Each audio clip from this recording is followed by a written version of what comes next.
Alright fellas, here we are back at Pokemon Masters, and so tomorrow we're going to begin the rerun, rerun of a lot of seasonals, I guess, is the good way to put it, but it's going to be the seasonal select scouts, of course, right? So, these things cost about 3,000 pay gems a piece. This is more so a who should you select, less of a summoner skip, I guess, type of thing, and less of a kit overview too. It's more of me trying to justify like who is the best to go for and why. I'm not going to go in depth on every single character's kit because there is literally like over 50 seasonals. So if you all want to be here for like 7 hours straight while I talk out of my ass, then we could do that, but I don't think we should, frankly. I don't think we should. I like my time. And I'm also a little late to this, but also there's some hype going around. So, I mean, hey, good time to release the video. Anyway, so obviously it's separated by Striker, Tech, and Support. I do want it to be mentioned that this will not include the Summer Seasonal Sync pairs. And it's very unlikely that it will include Field and Sprint Sync pairs, which I don't think we have a Sprint seasonal character yet, but we do, of course, have multiple fields. None of them will be included, sadly. Gardenia, of course, won't be included anyway because she's Summer, but New Year's Wallace and Viola will not be included either, probably. And when I say the Summers won't be included, I mean this year's Summers, just Gardenia and Acerola, right? So sadly, Acerola will not be on the support option. Otherwise, she would easily have been like the best, most valuable pick. I guess let's go ahead and hop into it because this is going to take forever. So, the Striker banner, allegedly, I'm going to say probably. There's obviously a lot of assumption here, but just judging from all of the past years of Select Scouts, it's 99% likely this is how it's going to be lined up. Striker banner will include Candace, Liza, Elisa, Alicia. Bruh, that is Liza, Elisa, Alicia. Okay, sure, whatever. N, Volkner, Leon. It will not include the Master Fairs, of course. These are just seasonal characters, and there's no better way to filter it. Gloria, May, Lance, Hilbert, Steven, and Lyra. This will be the Striker banner, 13 options total. Again, taking out Steven and Lily here. And the best option to pick is most certainly going to be either Liza or Palatine's Candace. Candace is a very good ice striker. She hits on the physical side, so of course you can potentially give her a little bit more value to go for than like Champion. Not more value than Champion Red. I mean, like she can differentiate herself a little bit from Champion Red, being able to hit on the physical side of things. Obviously, that's not that major nowadays, being a different offensive type, but it's definitely something that helps when you're literally competing for the same role as the best striker in the game. So at the very least, that is something again, right? She's able to buff her offenses and crit. She's very self-sufficient in that role. She's got potions, which is great for healing and like the legendary gauntlet and just any game mode, right? Potions are always going to be helpful, but of course having a striker that can heal themselves is very good. She's got Icicle Crash alongside Hit the Gas 5 to power it up. Her offenses are very good, 464 attack. She can go Zen mode, which I don't think actually does anything. I think it's just a gimmick that she has, is where she can literally just transform, but it's for a gimmick again. It's mostly, is this your order, this passive here, which will change her to Zen mode when she drops below half HP, and then we'll change her back to the regular form of Darmanitan when she raises above 50% HP. It'll increase her physical moves next by 2 when she changes forms. So that is just basically a way to get a power buff, right? She drops below her Zen HP threshold, she raises above it, that's why she's got potions. It'll just give her a bunch of physical moves next, which is nice, right? Again, combined Hit the Gas 5 with Icicle Crash and 190 power is pretty impressive for a DPS move, right? Even if it is 4 gauge, that is very nice. And then her buddy move, Fighting Spirit, Icicle Crash, which is pretty much always active until it's used, right? It's got 2 uses, so be, careful when you use it. And the more times Icicle Crash has been used before the move is used, the greater the power of the move. It will power up to 200%, going up by 50% every time Icicle Crash is used. And it will also guarantee make the target flinch, and it will return the power to normal after it's used. So it's basically, use Icicle Crash 4 times, and then your next, your buddy Icicle Crash will be a nuke, right? Pretty much a nuke. It'll make the target flinch, it'll return to its regular power, and then again, you'll have to use Icicle Crash another 4 times, and then use buddy Icicle Crash here for the best power. Obviously, that's how it's intended to work. You can obviously use it earlier, you can use it later, however you want to work around it, and it could be pretty effective. And her grid is, of course, mostly enhancing her damage, as is, intentioned, right? In terms of gauntlet abilities, I'm thinking, like, mostly utility abilities, frankly, right? She's got Train Move NPR, which can max her attack and give her gradual healing back. Potion NPR, of course, for extra potions. Iso Crush Aggravation for a 60% flinch chance, which is very good, for sure, right? And then, of course, she's got the damaging options, which, like, Defense Crush 9, which can be utility, but also is a direct enhance to her physical side damage. Physical Boost 1 of 3, whatever, 40% chance to increase physical moves next when her attack move is successful. Right, more physical moves next just for, to increase her already pretty powerful moves. Furious Brawn for an extra DPS multiplier. Double Down Haymaker, not combo freebie, but of course that is gauge efficiency, right? So there is that. But of course these mostly are abilities related to buffing her damage. 30% multiplier, defense debuffs, some physical moves next, and a sync nuke, right? Her sync nuke's not that impressive, but of course it's not too bad either. Still 484 attack. 506 attack is still really strong for sure. And then she's got Soften Up 1 for guaranteed crits on the sync move as well. So her sync nuke I don't think is going to be too impressive. I mean, 100% multipliers is like about average, if anything. But her DPS is really good, right? 190 power, her sync nuke, pretty much of a buddy move. All of that's really good. So a very good ice striker. Liza, being the best flying striker, is basically Candace, but did I say... whatever. Candace, very good ice striker. Liza is basically Candace, but for flying, kind of. Her big thing is just using Giga Impact. She's got Giga Impact with Tough Cookie in the grid for a 30% multiplier there. Her offensive stat, 450 attack, basically. Okay, you can raise it above that. 471 attack at 6-star EX, and without even having an EX roll. Very good for sure. She can get physical moves next whenever she uses a status move. That is very good. It does not have to say that the move is successful either, so you can just beef up physical moves next with this, which is really good. Tough Sync and Towering Force, HP advantage, 4 sync nodes, Protect Physical Boost 3. This is a ton of physical moves next, and a ton of extra DPS power and a ton of extra sync powers, right, as well, right? So that is good, no doubt. And again, Protect for some defensive utility, same with Iron Defense. She can buff her crit by 3 and raise her attack by the same amount her defense is raised, which is partially why she's got Iron Defense here, and raise accuracy as well. And then Flying Ship, Shielding Infliction, and Infliction freebie here, which Shielding Infliction just basically gives her a ton more physical moves next. Sorry, not physical moves next, defense buffs, right? This gives her extra defense on using Iron Defense, so you don't have to spend as much time using Iron Defense to just buff her stats. If you do, of course, want to use Iron Defense for this passive here, you can, right? That's fair, but you don't have to if you don't want to, and of course, just being able to buff her defenses faster is always nice. And then again, Infliction freebie. This helps her with her gauge efficiency. Again, most modern teams in higher content will have enough gauge efficiency to work well enough, right, with speed buffs, gauge acceleration, whatever. But of course, for budget teams or whatever, having that method of self-sufficiency is really, really strong. And then combine that with Piercing Gaze for making her moves never miss, Vigilance for innate crit defense, Gauge Refresh on Giga Impact, right? All of these things can be pretty good for her self-sufficiency and, I guess, utility, right? Again, Protect could be very good for, like, clutching, I don't know, Tapu Bulu's Wood Hammer, that type of thing. So... obviously, Liza, a very good flying striker. I don't think much else needs to be said. She's got a pretty solid Sync nuke with Towering Force and Tough Sync 3. I'd say slightly better than Candace's, right? Or about the same as Candace, because Candace does have a better innate offensive stat, plus the extra sync power. So Candace might also have a better Sync nuke. Just saying. And then a very, very good DPS option with Giga Impact. 245 power is nuts. Outside of that, I don't think there's many other strikers that are too worth looking at. Elisa's mostly like fly dodging. She's just worse than Eliza in pretty much every situation. Like, she can dodge, but that's minor utility. Sadly, favorite character, but I can't be too biased here. Liza is a good fairy physical striker. Very similar to Liza, I would say, though Liza's power is a bit higher. Because they both use Giga Impact, Liza's offensive stats slightly lower, and she's got Brain Sync 3 here and Inertia. I think her Sync nuke is lower too. Yeah, she's only got Inertia, so keep that in mind. She also does have Bronze Sync 3. So actually, she does have the same multipliers as Liza, but she does not have both Sync nodes. So I'm gonna keep that in mind.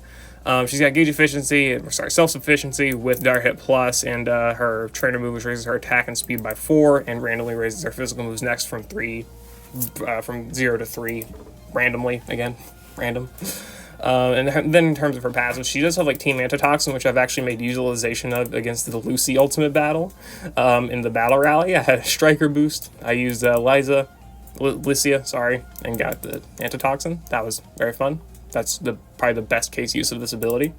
And then Super Sync for, of course, if you're going to be hitting super effective enemies, then having the extra super effective next can never hurt, pretty much. Ramming Speed, Inertia, Bronze Sync 3, I guess like Defense Crush on Quick Attack if you're, at a gauge or something. These type of abilities mostly are your ones to go to, I would say. Just, of course, the damage ones are the best. And even outside of that, in terms of utility, she's got Dragon Guard, very good for Latios, on top of course, being super effective against the stage. Sync Freebie for some gauge efficiency. Fast Track and Quick Attack for extra gauge efficiency on top of the MPR, and Defense Crush, and whatever else. Trade of Super Preparation for extra super effective next. Lycia can also look pretty good for being a physical attacking fairy striker. So I would say those are probably your, if anything, your 3 best options. Like, which of these types is your worst option? Probably go for that striker, because all of them can perform relatively well at 1 out of 5 in their respective field. As for the best one of them at 1 out of 5, I would probably say Candace, just because she's got the potion, she's got the very powerful DPS option here. That's mostly it, right? She's probably got the highest actual damage output as well on top of that. But of course, Lycia does have the typing going for her, right? Being physical fairy, that's relatively rare, bar the fact that we just got Nimona. I wouldn't say anyone else is too worth looking at.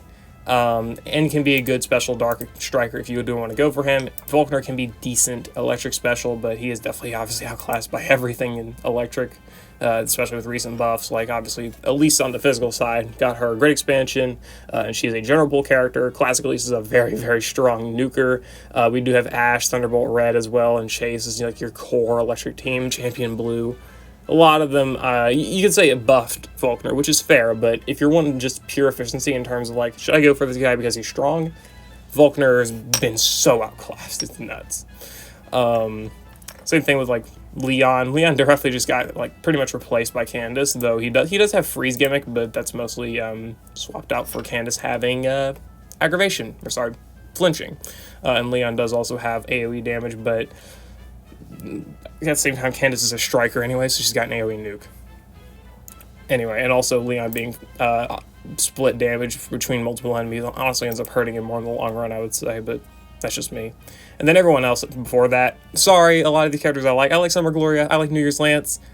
I've honestly had a decent enough fun with Summer Lyra, I will be honest. And Hilbert's funny, May's funny, Steven I have not many inputs on. They suck. They just kind of suck, so I wouldn't really consider them. I would mostly just look up here, mostly around these 5 options, but mostly really, sorry, these 4 options between these characters, but mostly between these 3. And mostly between these 2 and this. I'm kidding, I'm not going to go 3, 2, 1 on you. But mostly about these 4 would probably be the ones you may want to look at the most in terms of who you should pick. As for support's a lot harder to judge because supports obviously tend to age a lot better. Like, even now, Berg is still really good, or like he can be good. He's got the defensive buffs, he's got potions, the crit buffs, ton of healing is really good. He's got the ability to buff both offenses here. Does he have double potion NPR? Yeah, he's got double potion NPR and mastery healer, right? So he's not even struggling there. He's got super countdown, so if you randomly roll on Metronome, if you randomly roll a super effective move, you're going to be getting some sync countdown on top of that. Like Berg can legitimately still be a pretty good striker in the modern day. Sorry, not striker, support in the modern day. I wouldn't say, like, against ultimate battles or anything, but just, like, average content, he performs well enough. I would not consider really these 3 at all, but like all of these options I can pretty much, you can also give like a case for, I suppose. Like Phoebe's tanking, kinda good. Like she ignores enemy offensive buffs when being hit by a move. She's got Phantom Force for dodging, potions on top of the double potion NPR stuff here. The ability to buff both ally defenses. Like Phoebe's pretty decent, plus the 40% flinch chance too. The only thing she doesn't do is buff gauge, which can be annoying. Holiday Jasmine, similar-ish issue of not being able to buff gauge very well, other than like Catalyst, but she's also a far better offensive enhancer with Mighty Friend and Clever Friend 9, giving allies physical and special moves next. Very, very solid bulk stats as well. I ran a Legendary Gauntlet duo earlier with Jasmine and, who was it? Chris, right? Jasmine and Chris, that was very, ended up seeming kind of overkill just because of how well the team tanked, just because Jasmine's that good. She's got team defensive buffs with full bracing command 9 plus her trainer move here, gradual healing and endurance as well. Potions, again, more potion stuff. Jasmine can also be really, really strong, depending on how you want to go about it. Other than that, like, I would say your best options to pick, frankly, probably between Holiday Jasmine and Victor, because Victor's got the amazing healing, be able to restore his HP by 40% every time he drops below half 3 times straight, right, because of the berries. He's able to do that. He's got Hyper Belch, which lowers enemy offenses. It never misses. It leaves them poisoned. He's able to buff ally defenses with a trainer move and apply gradual healing to all allies, so better healing for the team. He's able to buff team offenses with it in the grid here. He's able to buff team defenses again a little bit more effectively here with this node on top of training with NPR as well. Discombobulate for accuracy debuffs on top of everything else. Revenge boost for some gauge. Dashing team 5 also for more gauge. Like, Victor's also really solid. Victor can effectively buff, like, everything. Attack, crit, special attack defenses, debuffing attack defense, special defense, and accuracy. He's really good at pretty much doing anything you kind of want him to do. Just not, like, more physical, not really enhancement. Like, no physical moves next, or special moves up next, or super effective next, anything like that, or rebuff, zone. He doesn't really do that, but of course he does do the traditional stat buffing and potential stat debuffing as well.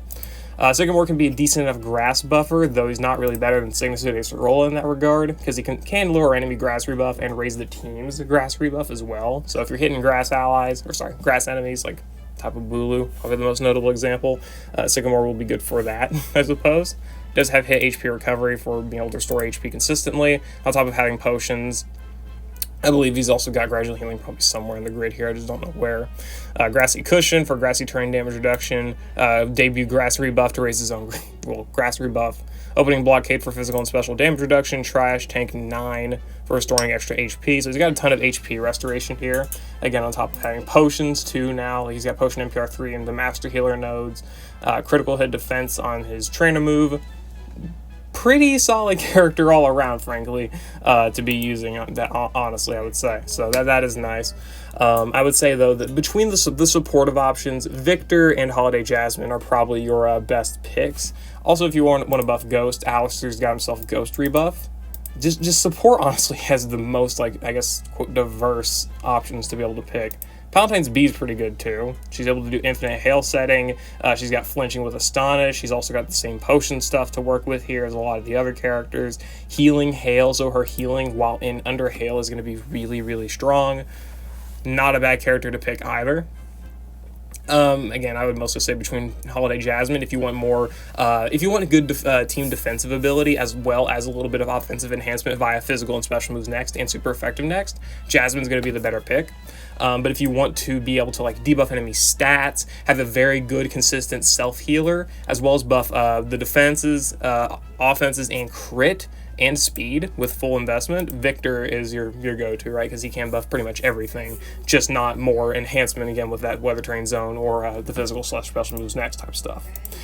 Moving on to tech here. Tech's also got quite good options.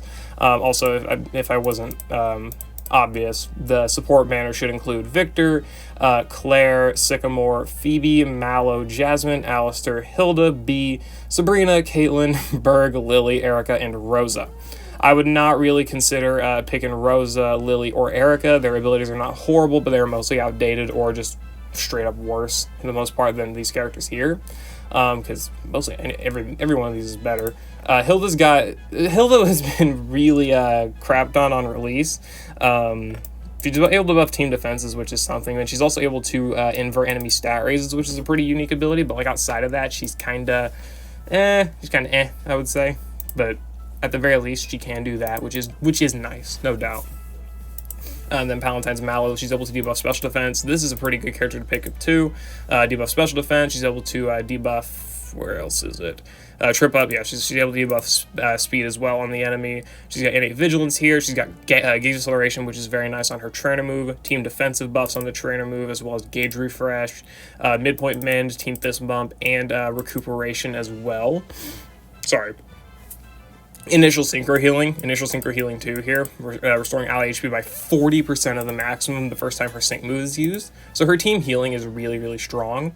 Dragon Pulse Aggravation is, Staggering 4 for a 50% chance to flinch. That 2 is very, very good. So another good option. New Year's Claire I could say is good as well, but I'm not, at this point I'm not even going to go into it. New Year's Claire's biggest gimmick is to just like ignore enemy weather terrain zone effects. So if the enemy's in a weather terrain or zone, Claire will mostly ignore that. Well, effectively entirely ignore other than her passives, right? The only issue with that is that she does not really have any healing other than like Team Fist Bump, First Aid 4 for herself, and I guess her own restoration of HP. But like in terms of team healing, Claire is quite lacking. Again, she does also have that Synchro Healing here, but that's one-time use thing, and the Team Fist Bump is a little bit inconsistent and not really that big in terms of healing, so keep that in mind with Claire. While her role is good and her niche is good, she doesn't really have too much sustainability on it, so that is a little bit of something to consider. And moving on finally to tech, obviously having the most options, it would seem, well, taking out anniversary, okay, second most option, no, still the most options. This will include Roxanne, Tate, Dawn, Whitney, Iris, not you, Marnie, Nessa, Morty, not you, Marnie again, Dawn again, Serena, Skyla, Acerola, and Seabold. In terms of the best pick for this, I would ignore the entire bottom row. I would probably ignore the 2 bottom rows, frankly. I mean, Marnie's pretty good. Dawn has a pretty decent debuffing niche, but I would probably also ignore that. Ignore Morty, frankly. Nessa's not bad either. Nessa's not horrible, but she's got the aggravation on the Icicle Crash, which is nice. She's got the ability to set Hail and the Hail NPR as well, so if you need a lot of Hail, she's good for that. And her damage is not bad with ramming speed. She doesn't have a nuke, which is sad. I mean, okay, she does have a nuke, innate multiplier and whatnot, right? But she doesn't really have anything outside of it at all. But the flinch is nice. The speed buffs on Hail is nice. Pretty much infinite Hail setting with the NPR4 is equally nice. Invigorating Hail and ramming speed for DPS is pretty good as well. So I'd say Nessa's not too bad if you want a good ice option. I'm probably going to pick up Nessa just because I like her. That's literally it, and I have most of these other options already. Just wanted to put that out there. Iris, I don't think it's too worth going for. She's very outclassed by Signusu Roxy, though at the same time she can work pretty well with Signusu Roxy. They do kind of synergize pretty well, but in terms of being a premier Poison Zone center, I do think Iris lacks quite a bit. I don't think she's like downright horrible, but I have found her to be lacking, mostly because her offensive stat is extremely low. But she's a Poison Zone setter with Hyper Beam and pretty decent self-sufficiency. But again, that offensive stat kind of holds her back a little bit in my opinion. But still not too bad, frankly. Palatine's Marnie, a pretty good pickup as well. She's got Steel Zone, which is not really that rare anymore, especially because we do have Costume Celine now, which they work relatively well together, frankly. She still does have a pretty good nuke. She's got Metallic Surge, Pecking Order, and the innate multiplier here for having Steel Zone, on top of having the sync nodes here, so you can kind of mitigate having a Mega Sync move, right? Where, obviously, being a Mega character, she does have lowered sync power. She does do defense and attack debuffing, as well as having Team Sharp entry. She also has DPS multiplies like Power Posture. She's got aggravation on Iron Head here. Not too bad. I might 2-out-of-5 my Marty, frankly. I do like that aggravation Iron Head. Thoughts for later. Anyway. So, not a bad Steel Zone setter, definitely, and a very, very solid Steel Nuker, too. So, consider Marty, maybe. And then other than that, though, I would say your really big options are probably Summer Tate and Fall Roxanne. Maybe Marnie, again, if you don't have a Steel Zone setter, she can be good for that, but I would probably recommend investing in her. I'm thinking about these characters with full investment, honestly. I'm not really going to go too much into it on characters that are not invested. I would assume if you're going to be spending your money to get this character, you would probably want to invest in their best abilities. I'm just thinking about it that way. In terms of Fall Roxanne, her big gimmick is that she's able to do stat inverses on her sync move. On top of having AoE Trap, with Sand Tomb being able to trap all enemies. as well as applying a power buff to all allies whenever attacking an enemy that is trapped. A 20% power up to all allies' moves when attacking trapped enemies is nice. She's also a good physical enhancer, being able to debuff enemy defense and also debuff speed while raising the team's defense and speed as well. So she's got that supportive ability, which is nice. X attack all for attack support, so if you are in need of some sufficiency without having to bring a attack buffing support, Roxanne can, help out with that. She's got her trainer move, which applies crit buffs to herself, accuracy buffs to all allies, engage acceleration to the team. So a very good team player, for sure. Buffing the team in many different ways and also having some decent damage of her own. Also, very, very good offensive stat here with full investment, level 150 striker EX roll. And of course, that will give her an AoE sync move, so she will be good in that regard. And in terms of not having the grid, right? in terms of having the grid itself, we also do have a pretty good sync nuke. She's got slow opponent sync 5 as well as sync power flux. Sync power flux, it's got its own thing, but it's still not a bad nuke even if it's not fully activated.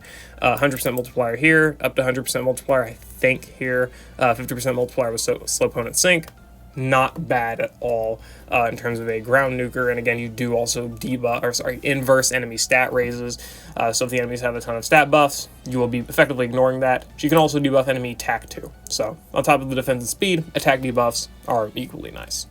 So not too shabby there for a good utility character that also does have a very, very solid nuking potential. Summer Tate, pretty much. Oh boy, this guy can do a lot. He's got a ton of debuffing, or is it buffing potential? Sorry. He raises allies' stats. He lowers enemy special defense.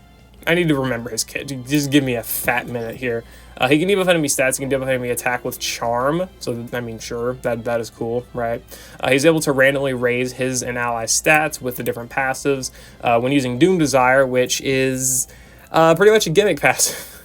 This is hard to explain, frankly, but he can basically do a secondary flash cannon. Honestly, it's more than flash cannon. Every 2 actions Tate takes, he will use a pretty much a secondary damaging move automatically that will deal a ton of damage to the opponent. It's about the same damage that flash cannon would do, if not more, if I were to put into words.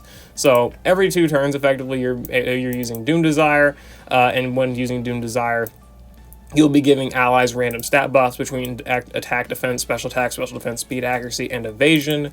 And he will also have a few passives in the grid that also work around that as well. Use Doom Desire Team Stat Up. He'll also, this is effectively the same passive here, except this will raise it by 1. So even more random stat buffs for allies. Status move Stat Up 9, randomly raising a stat for himself when using a status move, which he does have Thunder Wave and Charm for attack debuffing and paralysis, which will proc this. Yeah, that's what I mean. Tate does a lot. He's got DPS with Flash Cannon, Doom Desire. He's got a Sync Nuke with has innate Rising Tide. Sorry, not innate Rising Tide. He's got Rising Tide here, Static Shock 5, and innate Pecking Order, which is attack debuffs for up to 270% in total nuking multipliers. Very, very strong, for sure. Very, very, very strong. He's got self-sufficiency with the special attack buffs and crit buffs here. The random stat buffing, again, for activating Rising Tide. Thunder Wave for activating Static Shock. Charm attack debuffs for innate, activating the innate Pecking Order.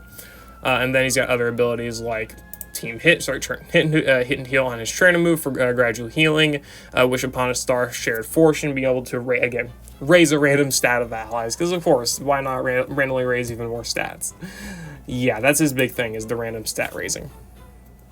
So we do love to see that there. And then there are a few other characters that do have good utility, such as Whitney here, who will randomly turn the field of play into psychic, grassy, or electric terrain, depending on how much MP is remaining on move gauge boost. I think she sets it to grassy terrain if there is 2 MP on move gauge boost, psychic terrain if there is 1 MP, and then electric terrain if there is no MP on move gauge boost. So that is very, very nice for, obviously, again, having 3 different terrain sets, and then she's also able to debuff an enemy stat and buff this same stat for allies, depending on the different terrain. She'll be able to debuff enemy defense and raise ally defense in grassy terrain, debuff enemy special defense and raise ally special defense in psychic terrain, and then debuff enemy speed and raise ally speed in electric terrain. Not too shabby. She does have a nuke as well, but mostly in terms of utility, she's got headbutt aggravation, teams charge slow-mo, debuffing enemy speed, again, even more in Electric terrain, she does have Mind Boggler and Empowering Overgrowth.